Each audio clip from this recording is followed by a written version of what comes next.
Film की शुरुआत में हम दो बच्चों जो बहन भाई थे उन्हें देखते हैं। इनमें लड़के का नाम टोनी था जो इस वक्त अपना एक मिशन कर रही थी, क्योंकि ये दोनों बच्चे स्पाई किड्स थे। स्पाई यानी जासूस बच्चे जो सीक्रेट सबसे छुपकर मिशन करते हैं और इन्हें सीक्रेट एजेंट्स भी कहा जाता है। अब यहाँ काफी सारी मुश्किलात का सामना करने के बाद इन बच्चों को लगने लगा जिससे हम इस मिशन को हल नहीं कर पाए। अब यहाँ से कहानी आ जाती है 24 घंटे पहले, जहाँ पर दोनों बच्चे अपने घर पर थे और टोनी एक छोटी सी लॉकर से कुछ कार्ड चुरा लेता है। अब तभी यहाँ टोनी के डैड आ गए जो खुद भी स्पाई थे, लेकिन वो हमेशा अपने बच्चों को गैजेट से दूर रखा करती थी, यानी कि mechanical electronic tools, device, machines वगैरह। उसकी मॉम भी स्पाई ही थी। उनकी मॉम डैड को पता था कि हम स्पाई हैं, तो इस वजह से कोई भी हमारे गैजेट्स में घुस सकता है, कोड चुरा कर उन्हें हैक भी कर सकता है। अब आज उनकी एनिवर्सरी शादी की सालगिरह थी, इसलिए दोनों फैसला करते हैं कि हम अपने बच्चों को आज बता देंगे कि हम स्पाई हैं, क्योंकि बच्चे ये बात नहीं जानते थे। लेकिन काफी हिम्मत करने के बाद भी वो ये बात अपने बच्चों को नहीं बता पाते। इसके बाद वो दोनों अपने ऑफिस जाने के लिए निकलने लगी, जहाँ तभी उन्हें एजेंट्स का सीनियर मिशन देता है कि कुछ अनजान लोग उनके ही एक ऑफिस में घुस गए हैं और अब वो मेन सिस्टम सर्वर रूम में भी जा चुके हैं। आज का उनका मिशन उन अनजान लोगों को मार गिराना है। अब यहाँ टोनी के डैड के पास एक घड़ी थी जिसमें एक ऐसा एक्सेस कंट्रोल था कि उसकी मदद से किसी भी टेक्नोलॉजी में वो घुस सकती थी, फिर चाहे दुनिया की कोई भी जगह हो और वहाँ कैसा भी कोड हो, ये उसे क्रैक करके तोड़ सकती थी और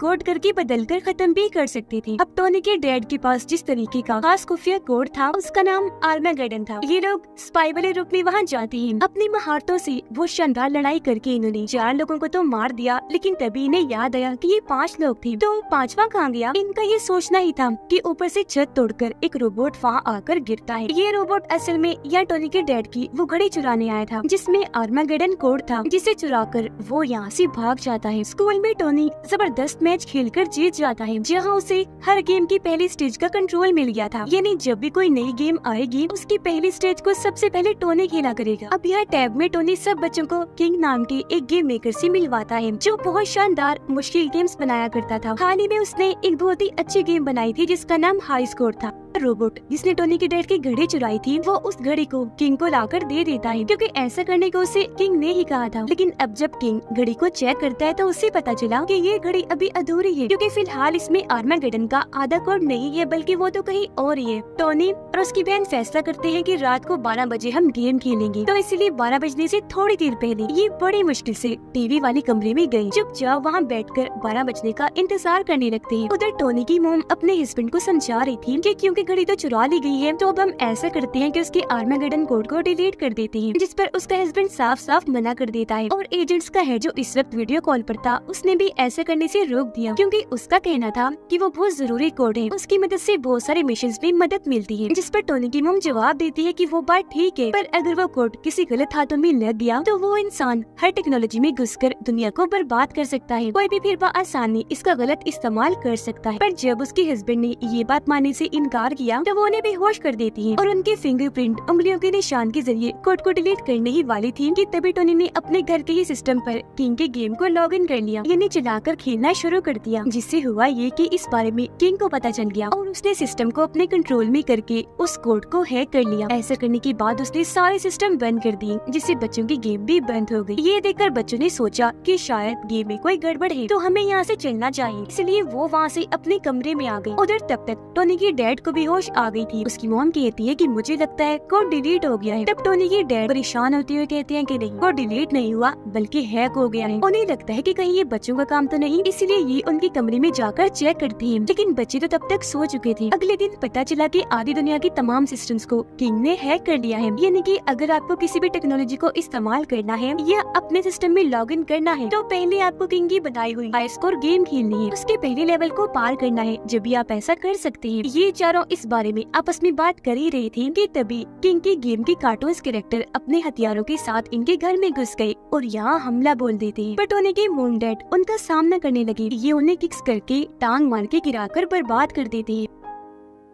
इसी बीच टोनी की बहन दरवाजा खोल देती है और ये चारों बाहर आई, जहाँ इनकी मोम बताती है कि हम यहाँ से मिशन पर जा रहे हैं और तुम्हें एक सेफ हाउस में भेज रहे हैं जो हर लिहाज से महफूज जगह है तुम्हारे लिए। ये कहकर इनकी मोम डैड ने बेसमेंट की सीक्रेट जगह का दरवाजा खोला। जब ये सारे अंदर गए तो वहाँ अलग अलग किस्म के गैजेट्स पड़े हुए थे, जिनमें ऑटो बाइक्स, ऑटो कार शामिल थी, जो काफी मॉडर्न टेक्नोलॉजी लग रही थी और ये अपने कंट्रोल में करते ही खुद ब खुद चलती थी। अब बच्चियाँ छोटी सी ऑटो कार में बैठ जाते हैं। इनकी मोम समझाते हैं कि जब तक हम मिशन से वापस नहीं आ जाते तुम्हें वहीं रहना है और वहाँ की जो खास चीज है उसकी हिफाजत करनी है। उस जगह तुम्हें कोई खतरा नहीं है। मैं भी बार बार तुम्हारी लोकेशन को ट्रैक करती रहूंगी, ये चेक करने के लिए कि तुम किस वक्त कहाँ हो। इतना कहते टोनी की बहन बटन दबाती है और ये बच्चे यहाँ से निकल गए। तब उनकी मॉम डैड भी पीछे गाड़ी से आ रही थी। अब किंग की गेम के कार्टून्स ने बच्चों की ऑटो कार देख ली थी, इसलिए वो इनका पीछा करती है। इन कार्टून्स में बहुत सारे स्केलेटन्स ढांचे भी शामिल थे। अब यहाँ कार काफी तेजी से आगे बढ़ रही थी। टोनी की बहन कार के सिस्टम को अपने कंट्रोल में करके इसे खूब मजे से चला रही थी। फिर आखिर सब कार्टून्स को चकमा देने के बाद ये उस जगह पर पहुँच जाते हैं जहाँ सेफ हाउस है। दरवाजे पर जैसे गए अपने नाम बताते हैं, जो बताते ही दरवाजा खुल गया। अंदर आकर ये यहाँ के अजीब नजारे को देखकर काफी दंग रह जाते हैं। यहाँ इन्हें ये बात भी पता चल गई कि हमारे मॉम डैड भी स्पाई हैं, जो बात उन्होंने आज तक छुपा के रखी, क्योंकि वहाँ इनकी मॉम की 3D वीडियो चल रही थी। ये जब और अंदर गए तो वहाँ इसी तरह की अलग अलग चीजें थी। इन्हें एक ऐसा कमरा मिला जो ट्रेनिंग रूम था। तो बच्चे यहाँ ट्रेनिंग करते हैं कि और अच्छे स्पाई वो कैसे बने। उधर टोनी की मॉम डैड को किंग ने अगवा करके अपनी ही बनाई हुई बिल्डिंग के अंदर कैद कर दिया था, जो जगह जेल जैसी थी, पर जेल में सब कुछ गेम जैसा था। यानी कि अगर आप यहाँ किसी चीज पर बैठ रहे हैं या उसे हाथ लगा रहे हैं तो वो 3D चीजों की तरह वहाँ से हिलकर आपके आसपास घूमती रहेंगी। अब तभी यहाँ उनके सामने किंग आया, जो उन्हें अपने बारे में बताते हुए कहता है तुम्हारी घड़ी मेरे पास आ तो गई और उसके अंदर आर्मागेडन कोड आधा अधूरा है और अब तुम मुझे आधा कोड बता दो, जिसके बाद मैं तुम्हें यहाँ से जाने दूंगा। पर वो दोनों इसके लिए साफ साफ मना कर देते हैं, जिस पर अब यहाँ किंग उन्हें लड़ने के लिए चैलेंज करता है। कहता है कि अगर तुम इस लड़ाई में जीत गए तो मैं तुम्हें यहाँ से जाने दूंगा, लेकिन अगर हार गए तो तुम्हें आधा कोड बताना होगा। जिसके साथ ही उनके बीच तलवारबाजी की लड़ाई शुरू हो गई। पर क्योंकि ये सारी जगह 3D की तरह हिल रही थी तो इन दोनों का उस जगह पर टिकना काफी मुश्किल हो रहा था, इसलिए ये दोनों किंग से इस लड़ाई को हार जाते हैं। अब किंग की नजर टोनी की मॉम के गले पर पड़ जाती है। उन्होंने एक नेकलेस पहना हुआ था, जिसे देखकर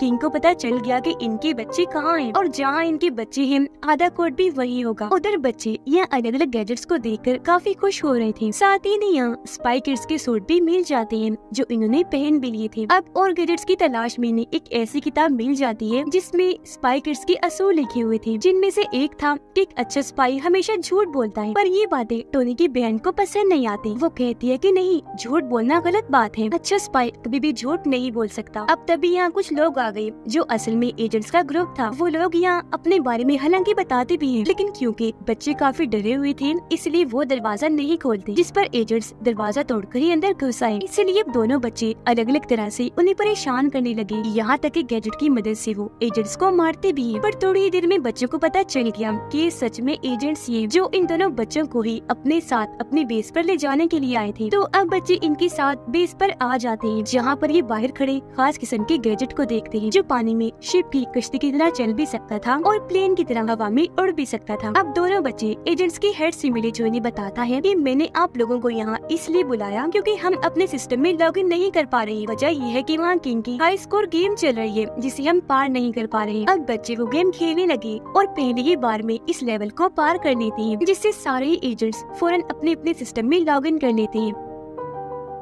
अब तभी टोनी की बहन को याद आया कि मॉम ने कहा था कि हमें सेफ हाउस में ही रहना है क्योंकि वहाँ जरूरी चीज का हमें ख्याल रखना है। टोनी की बहन हमेशा अपने गैजेट से बातें किया करती थी और आज ये सब भी वो गैजेट को भी बता रही थी। अब तभी वो गैजेट अपने अंदर से आर्मागेडन का दूसरा हिस्सा जो कोड था वो निकाल के बाहर रख देता है और इन लोगों ने इसी चीज का ही ख्याल रखना था। उसे देखकर एजेंट्स का हेड कहता है कि तुम लोग बच्चे हो तो इसका ख्याल नहीं रख सकते, ऐसा करो तुम इसे मुझे दे दो, मैं इसकी अच्छे से हिफाजत करूंगा। लेकिन अगले ही पल किंग की गेम की कार्टून कैरेक्टर जिनमें इस बार क्रिएचर्स भी थे वो यहाँ हमला कर देते हैं। उन्होंने यहाँ तबाही मचा दी थी, हर तरफ तोड़ फोड़ करने लगे और तोड़ एजेंट्स को भी उन्होंने मारना शुरू कर दिया। बहुत सारे एजेंट्स उनका शिकार होकर मारे गए और सबसे बड़ी मुसीबत वो यहाँ से आर्मागेडन का आधा कोड भी ले जा चुके थे। ये देखकर टोनी और उसकी बहन को गुस्सा आ गया। वो सोचते हैं कि इन एजेंट्स से तो कुछ नहीं होगा, अब जो करना है हमें ही करना है। इसी के साथ दोनों बच्चे बाहर खड़े गैजेट में बैठ जाते हैं। उन्होंने पहले इसे कश्ती बनाकर पानी में चलाया, फिर प्लेन बनाकर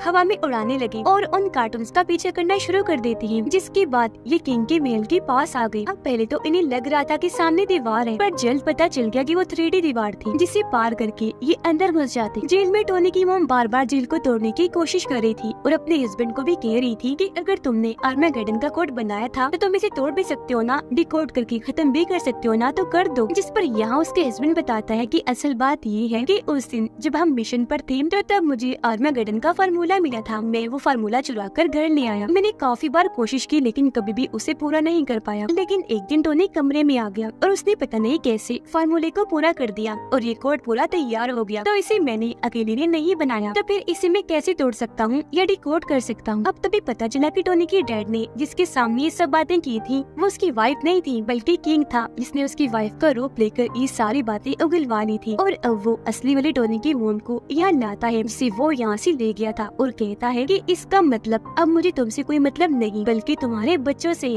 अब बच्चे भी इस महल में आकर यहाँ वहाँ घूम रहे थे। इधर गेम्स के कार्टून्स और क्रिएचर्स भी थे, जिन्हें देखकर ये दोनों पिलर के पीछे छुप गए। लेकिन तभी क्रिएचर्स इनकी आवाज सुन लेते हैं और वो पिलर को तोड़कर इन पर हमला करने लगे। ये देखकर टोनी अपनी बहन को लेकर पुल से कूद गया, लेकिन नीचे गिरने से पहले ये गैजेट की मदद से वहाँ लटक गई, जिसके बाद ये ऊपर आ गई और सही सलामत अपने मोम डैड के पास आ जाते हैं। इनके मोम डैड बच्चों को स्पाई किड्स वाले रूप में देखकर काफी खुश हो जाते हैं और इस बात से भी कि आखिर हमारे बच्चे को भी पता चल गया है कि हम भी स्पाई हैं। हमारे बच्चे किसी हीरो से कम नहीं, जो इतनी सारी मुश्किलात का सामना करके आखिर महल में घुस ही गए। और अब अगर इन लोगों को आर्मागेडन के कोड को पूरी दुनिया में फैलने से रोकना है तो इन्हें सबसे पहले किंग को रोकना पड़ेगा। यह टोनी के मोम डैड कहते हैं कि अब हमें अपने सबसे पहले मिशन की तरह काम करना पड़ेगा, जो हमारा कामयाब बेहतरीन मिशन था। टोनी की बहन पूछती है कि आखिर उस मिशन में ऐसा क्या था, जिस पर वो दोनों बताते हैं कि सालों पहले हमने एक ऐसे इंसान को रोका था जो किंग की तरह पूरी दुनिया को तबाह करने वाला था। हम उसके बेस पर गए, वहाँ तबाही मचाई, फिर उसकी पूरी टीम को मार डाला। ऐसा करने के बाद हमने उसके सिस्टम को हैक किया और फिर आखिर में पूरी बिल्डिंग को ही उड़ा दिया, जिसके बाद ये दो की टीम्स बनाकर वहाँ से निकल गए किंग को रोकने के लिए। टोनी और उसकी बहन उस जगह पर आ गई जहाँ मेन सर्वर सिस्टम रखा हुआ था। टोनी कहता है कि अगर हमने इस सिस्टम को बदल दिया तो हम आर्मागेडन के आधे कोड को भी तोड़ देंगे, जिससे वो वायरस जिसे किंग पूरी दुनिया में फैलाना चाहता है वो फैलने से रुक जाएगा। और ऐसा करने के लिए जाहिर है हमें इसमें लॉग इन करना है, जिसके लिए किंग के गेम को खेलना पड़ेगा। अब हालांकि उसकी बहन ने ऐसा करने से उसे मना भी किया, लेकिन आखिर वो इस गेम में आर्मागेडन का बचा हुआ आधा कोड डालकर गेम में लॉग इन कर लेता है। पर ऐसा होते ही किंग इनके सामने आ गया, जो बताता है कि ये सारा मेरा प्लान था, मेरा ये बनाया हुआ ट्रैप जाल था। मैंने ही जानबूझकर वायरस को फैलाने वाली बात हर जगह पर फैलाई ताकि सब लोग डर जाएं। और अब क्योंकि टोनी ने यहाँ लॉग इन कर लिया तो अब आर्मागेडन का कोड पूरा हो गया है जो किंग चाहता था। वो ये भी बताता है कि तुम्हारे मोम डैड ने अपने पहले मिशन में जिस इंसान को मारा था वो और कोई नहीं बल्कि मेरे डैड थे, जो दुनिया में बदलाव लाना चाह रहे थे। उनका प्लान टेक्नोलॉजी को ठीक करके लोगों को सुधारना था। लेकिन तुम्हारे मोम डैड ने क्या किया, उन्होंने बजाय उन्हें मौका देने के एक तो उन्हें मार दिया, ऊपर से सब कुछ बर्बाद कर दिया। और अब मैं उसी चीज का बदला लूंगा, सच में पूरी दुनिया में वायरस फैलाकर। और अगर कोई टेक्नोलॉजी का इस्तेमाल करेगा, अपने सिस्टम में लॉग इन करेगा, तो उससे पहले मेरा हाई स्कोर गेम खेलना पड़ेगा। जो कहकर किंग अपने 3D प्लेन में यहाँ से चला गया।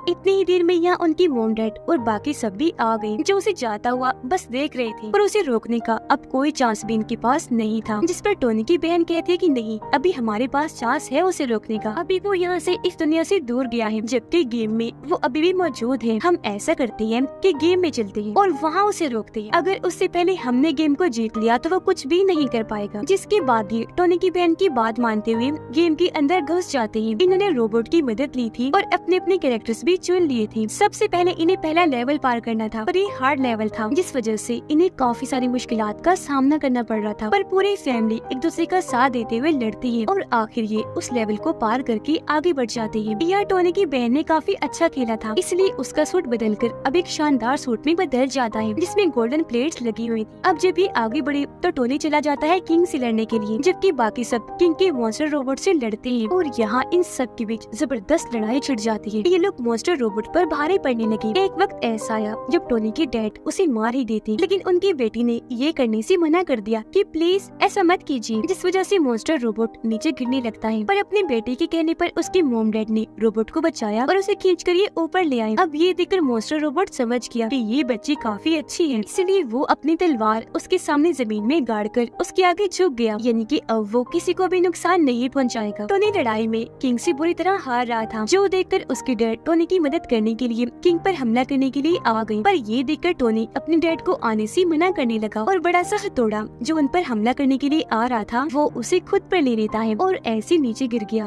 उसकी सारी ताकतें खत्म हो गई। वो तकरीबन मर ही गया था। पर तभी सबको याद आया कि टोनी ये कहकर लड़ने गया था कि मैं ईमानदारी से बगैर बेईमानी किए खेलूंगा और कोई गड़बड़ नहीं करूंगा। उसकी इस ईमानदारी की वजह से वो दोबारा ठीक हो गया, क्योंकि गेम का असली असूल यही था, ईमानदारी। उसे अब एक नया चांस और एक नई ताकत मिल गई थी, जिसका इस्तेमाल करके वो आखिर यहाँ किंग को हरा देता है। अब इससे यहाँ किंग को भी ये एहसास हुआ कि मुझे ऐसी गलती नहीं करनी चाहिए थी और हर जगह गलत चीजें ही नहीं फैलानी चाहिए, क्योंकि बुराई ज्यादा देर तक नहीं रहती। इसलिए वो इस वायरस को जो पूरी दुनिया में फैलने वाला था रोक देता है, जिसके बाद ये सारे के सारे गेम्स की दुनिया से निकलकर असली दुनिया में वापिस आ जाते हैं। तभी यहाँ एजेंट्स की टीम आकर किंग को गिरफ्तार करने की कोशिश करती है, पर ये देखकर टोनी और उसकी बहन एजेंट्स को ऐसा करने से रोक देते हैं और कहने लगे कि इसे हमने पकड़ा है और अब हम ही ये फैसला करेंगे कि इसका क्या करना है। टोनी की बहन कहती है कि हमें इसे छोड़ देना चाहिए, क्योंकि अब इसे गलती का एहसास हो गया है और हो सकता है कि ये और सुधर जाए, बाकियों को भी सुधार दे। जिसके साथ यहाँ ये फैसला हुआ कि किंग को वापिस उसके गेम के अंदर ही भेज दिया जाएगा और अब से टोनी और उसकी बहन भी एजेंट्स की टीम का हिस्सा है। वो अब आखिरकार स्पाई किड्स के लिए चुन लिए गए हैं और इसी के साथ इस फिल्म की कहानी भी यहीं पर खत्म हो जाती है।